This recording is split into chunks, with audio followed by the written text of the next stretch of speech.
To the US now, where the war of words is reaching fever pitch as Democrats push forward with impeachment charges against President Donald Trump. There's allegations of nervous fits, a descent into madness and good old-fashioned lies. US House Speaker Nancy Pelosi has greenlit the drafting of articles of impeachment against President Donald Trump over alleged corruption and abuses of power. I asked CNN's Lauren Fox why things seem to be getting so nasty.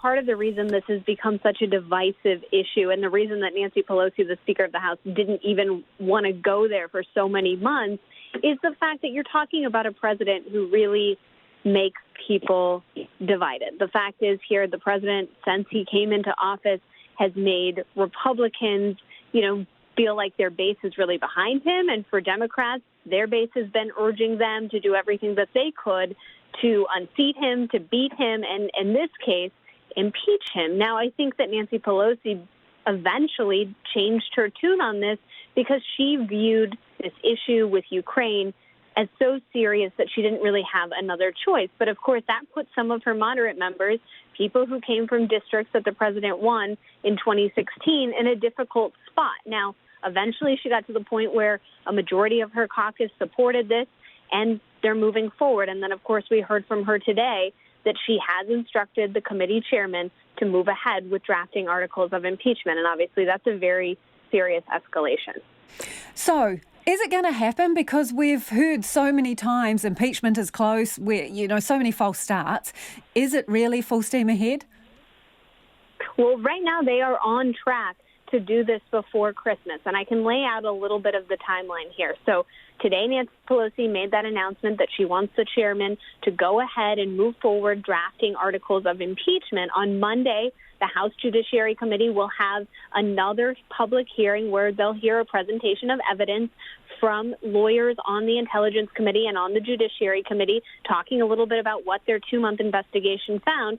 Then they will have to draft those articles of impeachment. They'll release them publicly, and they will vote on them in committee. The week after, the week before Christmas, that's when the full House of Representatives is on track at this point to vote. Now, there's no guarantee that that's exactly when it will take place, but we are not talking about a few months down the road. We are talking about a matter of weeks, at least in the House process. Now, the Senate, that's a whole other story. And I know that a lot of Senate Republicans, even those people in charge, are sort of waiting very cautiously to see what the House of Representatives does before it moves forward with its part of the process, the Senate trial. Okay, couple of things there. When Nancy Pelosi talks about drafting up these articles, she's talking plural articles of impeachment. So how many are you expecting?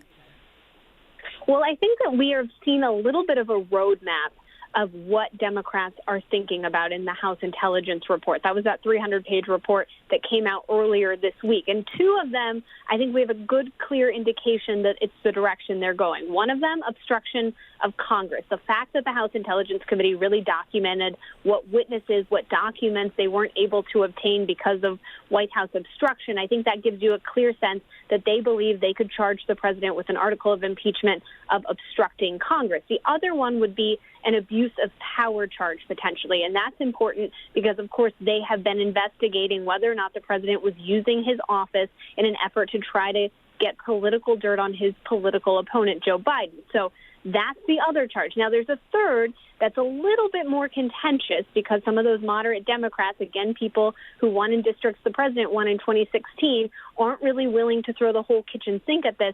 But one of the things you have to remember is that there is this whole Mueller report that came out over the summer, and there are some liberal Democrats who want to include an article of impeachment, perhaps obstruction of justice, that would include some of those charges as well. So that's a little bit up in the air right now in terms of the number of articles of impeachment. Remember, in the Clinton impeachment, Republicans were negotiating how many articles and how to structure the articles up until the very last hours and days before they presented them. So that conversation is going to happen over the weekend. House Judiciary members have been instructed to not go home. They are instructed to stay in town to work through the weekend. So those discussions are ongoing. So what has President Trump himself been saying about all of this? Well, President Trump has sort of run the gambit in terms of his view on this. He's, of course, called this a witch hunt the entire time. He says that this is politically motivated. It seemed like he indicated today that he thinks that they should move ahead, get through this impeachment, because he's very confident that the Senate will ultimately acquit him because, again, you'd need 20 Republicans to cross the line and vote with Democrats to actually remove the president from office. But I think the big question is going to be whether or not his lawyers are going to participate at all in this House process. We know they didn't participate Wednesday during the first hearing, but they have until tomorrow to announce whether or not they'll participate at all in this process in the House. So I think that that's a deadline we're waiting for. But, of course, the president will let his thoughts be known via Twitter. Indeed, he will. So just talking about that timetable that you've laid out for us there, Lauren, if this is going to go, be tabled in the House of Representatives before the end of the year and potentially go before the Senate next year, you've said, well, it seems unlikely that they're going to get the number of Republican votes that they would require to push this through. So what is actually the end goal? Is it just, embarrassing the president by having a trial, or what? Well, I think that members of the Democratic caucus in the House, their argument right now, when you ask them, well, you know how this is probably going to end. The Senate will acquit him. He won't be removed from office. Why go through this long, arduous process? And what they'll argue is this is about national security. This is about an investigation that found that the president was using his office in order to get his political opponent investigated by a foreign entity. And Democrats have been arguing that that is something that the founders warned against. This is a moment that they cannot just ignore, despite the fact that they know what the political outcome likely will be. That has been the argument that you've heard from Democrats throughout this entire process. And I think that that's something you're going to continue to hear from them on the campaign trail, because people have to go home and explain this to their constituents. I was talking to one Democrat from New Jersey, Tom Malinowski. He's from a swing district, and he told me, I have to go home and explain this to people back home. And what I always tell them when they say, well, why even do this, is I say to them, imagine your house is on fire and you call the fire station and they say to you, we can send a fire truck, but I need a favor, though, which, of course, is that famous line that was in the July 25th phone call between President Trump and Ukraine's President Zelensky. He said that's very serious. Americans would be very frustrated if when they called their fire station, that's the message that they heard. And so I think that that's the argument you're hearing from Democrats. This is too serious to ignore, even though politically it may not have the outcome that some desire.